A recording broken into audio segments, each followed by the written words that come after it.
Introducing Mike Tyson.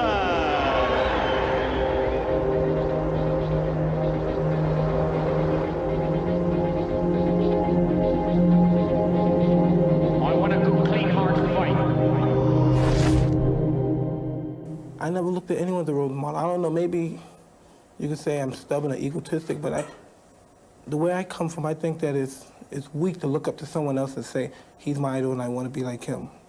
But there is someone Mike Tyson has looked up to for several years. The man who rescued him from the streets, straightened out his life, and taught him everything about boxing. The late Cus D'Amato. D'Amato harnessed Tyson's raw power and honed his skills. But there was more to their relationship than just boxing, as Mike Tyson explains.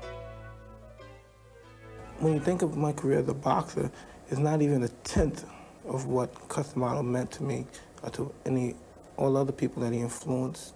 It was more like the boxing part was just so limited. It was really nothing compared to the humanity we had between one another. He was my father. He was my father, and there's nothing else I could tell you. He loved me. I loved him. You know, the man lived a long life, 77 years, longer than probably that I'll live. And as far as, you know, he's gone now. And, you know, the show must go on, you know. There's nothing I could do or anyone else could do about it. The show must go on. Judges are Billy Graham, Bernie Friedkin, and Eva Shane.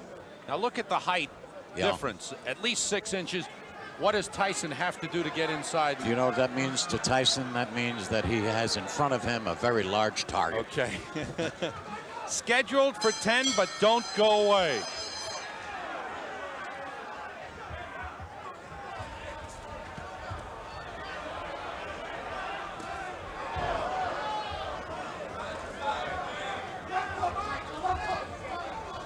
Tyson already coming in, got in a short left hook. There's the big left hook, and that rocked Sammy's gas early. It sure did. There's a right hand. He's going to work. Wobbly. He's taking his time. He's pinpointing his punches. He's not over anxious. That's the first punch he's missed so far. Look at the legs. Look at where the power comes from when he bends and gets his body into those punches. You got to watch this one real close. Blood coming from the nose of Sammy Scaff already.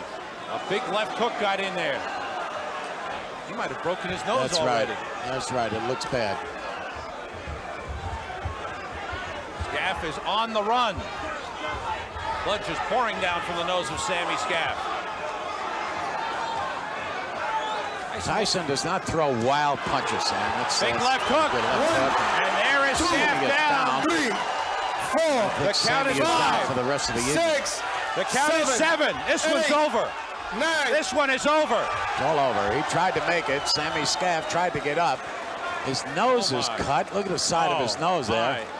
He's breathing and nose is just pouring out. I gotta believe he broke his nose with one of those left hooks. I think there might even be a tear on the side of that nose. You didn't keep us very long, or you didn't keep a lot of the folks that came to see you very long.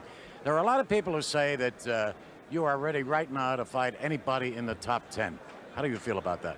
I feel the same also. But the problem is, I only been fighting 9 months, and I'm only 19 years old.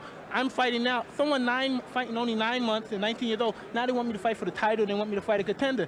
That's absurd in boxing business. That's just absurd. Yeah, but you're not the usual heavyweight. You're an unusual heavyweight.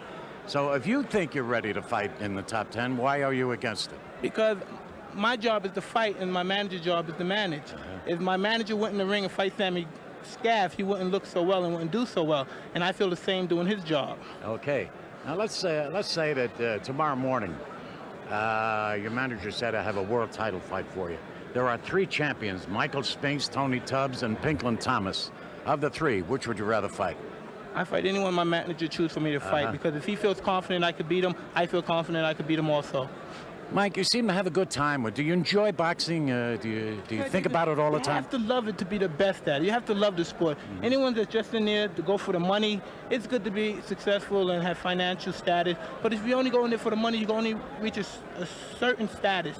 And I'm in there for greatness and peace of mind. And I'm sure I love the sport. If I went in there just for the financial background, I wouldn't do as well as I'm doing now.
frustration during the fight for you? Because, you know, I never get frustrated because I know we have a 10-round limit. And the crapper heavyweights nowadays having a little difficulty going the full 10 rounds. And the way they have it planned in their mind to beat me is to jab, pot shot, and grab me. But it's 10 rounds, and eventually I'm going to catch them.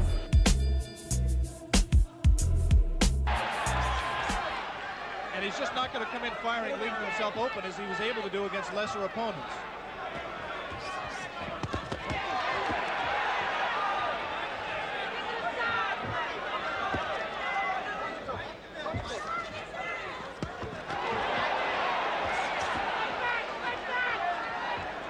Ferguson in his 10-round loss to Carl the Truth Williams, a TKO defeat, not a decision, was in trouble in both the first and 10th rounds, and now he's in trouble here. Blood coming out from the nose of Jesse Ferguson, the right uppercut. As I think you're absolutely right, Alex. It appeared that the nose of Jesse Ferguson was broken by the brilliant uppercut. Another look. Tyson punching from very close quarters. The obvious punch right here is the uppercut. He turns around, digs right to the body, and then comes straight up with the right uppercut. Tyson has a tendency to turn left-handed. He turned left-handed to land that combination and dropped Ferguson, and I think really just accelerated the pace of the fight, turned the tide, and I don't see how Ferguson can fight much longer in that condition. Went up in his brain. I wanted to go up in his brain. Because I always thought about that punch. I always listen to the doctors on television, and that's my friends, and they say when the nose goes in the brain, the consequences of him getting up right away is...